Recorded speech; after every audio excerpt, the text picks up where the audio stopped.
N everyone, this is विवेक वर्मा। और मैं आज आप लोगों को बताऊंगा कि आपको कौन कौन सी गलतियां, कौन कौन सी मिस्टेक्स नहीं करनी है during your preparation, specially targeting NDA exam, air force navy exam. और जिसमें मैं इंग्लिश इंग्लिश के बारे में बताऊंगा आपको कौन कौन सी गलतियां नहीं करनी है। सो इसमें हमने आपको आपके लिए कुछ पॉइंट्स बना रखे हैं, पॉइंट्स टू नो। ये पॉइंट्स अगर आप फॉलो करेंगे during your preparation, that will help you a lot. Okay, so इसमें पहला पॉइंट है, focus on completing syllabus not on getting full marks. ये इतना इम्पॉर्टेंट पॉइंट है कि आप लोगों का सिलेक्शन रोक सकता है। So a focus on this point specially. क्या होता है, कुछ लोग टारगेट कर लेते हैं कि हमको फुल मार्क्स लाने हैं, ठीक है। तो उनसे गलती क्या हो जाती है कि, और एग्ज़ामिनर जो होता है, जो आपका एग्ज़ाम टेकिंग एजेंसी है, वो क्या करती है, वो ऐसा बनाती है कि 60% 50% ईजी एंड 30% उसके मॉडरेट होंगे, और 20% जो होंगे, 20 और 10% जो कि बहुत ही हाई लेवल के होंगे, जिनको करने के लिए बहुत ही आपको प्रैक्टिस की ज़रूरत होगी। तो अगर आप वही 10% जो मेहनत उसमें 100, मान लीजिए कि एक क्वेश्चन पेपर है 10 नंबर का, और सॉरी 100 नंबर का, जिसमें से आपको मार्क्स लाने हैं।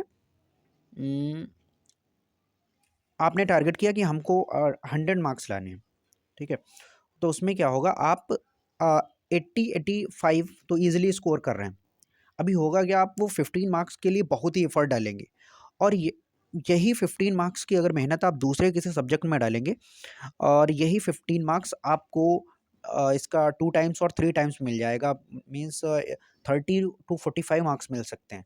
तो इसीलिए मैं कह रहा हूँ कि focus on completing syllabus not on getting full marks. अगर आप एक बार सिलेबस कंप्लीट कर लेते हैं, after completing syllabus you will get one thing, कि जितने भी इजी क्वेश्चंस और मॉडरेट क्वेश्चन बनेंगे आप वो बना लेंगे। वैसे भी हम लोगों को ड्यूरिंग आवर कम्पिटिटिव एग्जाम्स हमको किसी भी एक पर्टिकुलर क्वेश्चन, ठीक है, उसको लेके नहीं चलना। अगर आप फुल मार्क्स को बेस टारगेट करके चलेंगे तो एक एक क्वेश्चन को रटते हुए चलेंगे, and that will perhaps distract you in my point of view. Next is analysis of previous year questions, syllabus and mock test. This is very important point. अगर आपको पता ही नहीं है कि क्वेश्चन का लेवल कैसा आ रहा है, क्वेश्चन कितने आ रहे हैं, और आपको कितना क्या गेन करना है, तो आप वैसे ही करेंगे।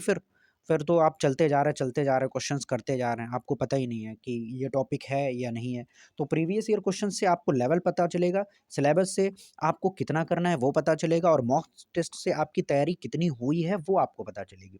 सो इनका एनालिसिस बहुत ज़रूरी है। एनालिसिस, प्रीवियस ईयर क्वेश्चंस को सॉल्व करिए, उनसे क्वेश्चंस निकालिए, और उनको देखिए कि मैं कहाँ स्टैंड करता हूँ। आफ्टर दैट सिलेबस अगर आपको मिल जाता है, तो सिलेबस के बाद में आप पॉइंट, जैसे सिलेबस को आप किसी अपनी डायरी पे, पर्सनल डायरी पे नोट कर लीजिए।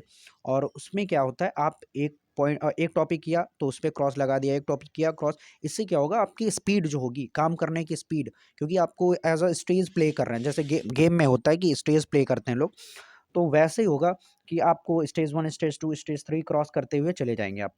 तो उसमें एक अच्छा भी रहता है, और आपके अंदर से एक एनर्जी भी बूस्ट होने लगेगी आपकी, और आप अच्छा कर सकते हैं। मॉक टेस्ट दैट इज़, आपको एक्यूरेसी पे फोकस करना है, तो एक्यूरेसी फोकस करने के लिए मॉक टेस्ट बहुत ज़रूरी है। स्पीड पे फोकस करना, तो उसके लिए मॉक टेस्ट बहुत ज़रूरी है।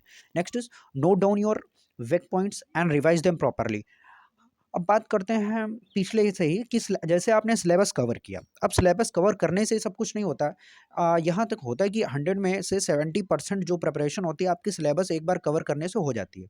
और सच भी यही है कि अगर 100 स्टूडेंट जो जो फेल हुए हैं उनको उठाया जाए, उसमें से 90 स्टूडेंट्स ऐसे होंगे जो इसीलिए फेल हो जाते हैं क्योंकि उन्होंने सिलेबस नहीं कवर किया। तो उसमें सबसे पहला पॉइंट है, तो जैसे आपने सिलेबस कवर कर लिया, अब 70% से तो काम चलना नहीं, because you will have to gain a good marks for your final result. So क्या होता है कि आपने जैसे सिलेबस किया, कवर किया, तो आपको एक पैरासूट मिल गया, लेकिन पैरासूट में वो पंक्चर हुआ है पूरा, उसमें छोटी छोटी गलतियां हैं। तो वो गलतियां कैसे निकलेंगी, वो गलतियां निकलेंगी जब आप मॉक टेस्ट और प्रीवियस ईयर कर रहे होंगे। तो उन गलतियों को क्या करना है, आपको नोट डाउन करना है। वही आपके वीक पॉइंट्स होंगे, वही आपके उन्हीं को आपको रिवाइज करना है प्रॉपरली। लेकिन यहाँ पर भी फिर मैं कहूँगा कि इनमें भी पॉइंट्स को नोट करना, ना कि किसी पर्टिकुलर क्वेश्चन को, एक क्वेश्चन पे किसी पे फोकस नहीं करना है। सो अगला है focus on concept not on particular question. ये तो बता ही चुके हैं कि आपको एक पूरे के पूरे एरिया पे फोकस करना है, किसी भी पर्टिकुलर क्वेश्चन पे नहीं फोकस करना है, क्योंकि कुछ क्वेश्चंस एग्जाम में आते ही हैं जिनको हमें छोड़ना होता है। So next is targeting the number of questions not on time duration. हाँ, ये इंपॉर्टेंट है। ये इसलिए इंपॉर्टेंट है, ये आपको आपका जो टारगेट होगा उसको थोड़ा अच्छे से कवर करवाएगा। जैसे कि आपने क्या कर लिया, आपने टारगेट बना लिया कि हमें 2 घंटे पढ़ना। अब 2 घंटे में आपने एक क्वेश्चन उठा लिया, वो पता चला चलता रहा और आप क्या कर पाए, आप कुछ भी नहीं कर पाए। पता चला उसमें 2 घंटे में 3-4 क्वेश्चन हुए, 4-5 हुए। लेकिन अगर आप टारगेट लेके चले, फॉर एग्जांपल आपको एरर्स करनी, एरर आपने कर लिया कि हमको 20 एरर्स पर डे करनी, तो आप 20 एरर्स करेंगे और उसमें आपका क्या होगा, 20 एरर्स होंगी, वो 2 घंटे 3 घंटे वॉट एवर इट इज़, जितना भी टाइम लेंगे वो ले लेंगे, लेकिन एक टारगेट कंप्लीट हो जाएगा, जिसके बाद में इसका जो आउटकम होता है वो बहुत ही बेनिफिशियल होता है। सो target the number of questions not on time duration. Next is, अब बात कर लेते हैं इंग्लिश। तो इंग्लिश प्रिपरेशन में सबसे, इंग्लिश को अकॉर्डिंग टू मी हमने 3 पार्ट्स में डिवाइड किया है, एक वोकेबलरी पोर्शन, एक ग्रामर पोर्शन, एक कॉम्प्रिहेंशन पोर्शन। तो बात करते हैं, वोकेबलरी आपको बूस्ट करनी है तो इसके लिए 2 चीज़ें ज़रूरी हैं। नंबर 1, आपको रिलेवेंट क्वेश्चंस रिलेवेंट मटेरियल मिलना चाहिए। साथ ही साथ में आपकी जो रिवीजन की पावर है, रिवीजन की यू कैन से रिवीजन करने की जो कैपेसिटी है वो ज़्यादा होनी चाहिए वोकेबलरी के लिए। और साथ ही साथ में इसको डेली बेसिस पे करना। फॉर एग्जांपल आपको सिनोनिम करने, तो सिनोनिम आप 10 क्वेश्चंस करिए पर डे, 20 करिए। और एज योर कैपेसिटी आप थोड़ा थोड़ा ही लेके चलिए, तो उसमें क्या होगा, आप प्रेशराइज नहीं होंगे। अगर प्रेशराइज नहीं होंगे तो आप रुकेंगे नहीं एक जगह पे। Next, grammar. तो ग्रामर के लिए इम्पोर्टेंट है, आपको पहले तो थोड़ा बहुत कॉन्सेप्ट के बारे में पता होना चाहिए, और साथ ही साथ में प्रैक्टिस, प्रैक्टिस हद से ज़्यादा इंपॉर्टेंट है। जितना भी आप प्रैक्टिस कर पाएँ उतना ही सही है। अगर मैं कहूँगा कॉन्सेप्ट आप 30% कर रहे हैं तो 70% must be your practice. Next is comprehension. Comprehension तो वो भी एक इम्पॉर्टेंट रोल प्ले करता है ड्यूरिंग योर पैसेज, और तो वो तो आएगा आपको न्यूज़पेपर रीडिंग से। और आप न्यूज़पेपर रीडिंग करते रहिए, कॉम्प्रिहेंशन की प्रैक्टिस करते रहिए और ये हो जाएगा। सो इन दिस वे आप मैक्सिमम स्कोर कर पाएंगे इंग्लिश में।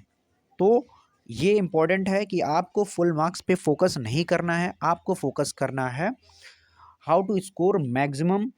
और जितना इधर आप एफर्ट लगाएंगे, हमने बोला आपको 90 टू 100 लाने के लिए, उतना ही दूसरे और आप उस पर ध्यान दीजिए। That will make your success more easy. जय हिंद।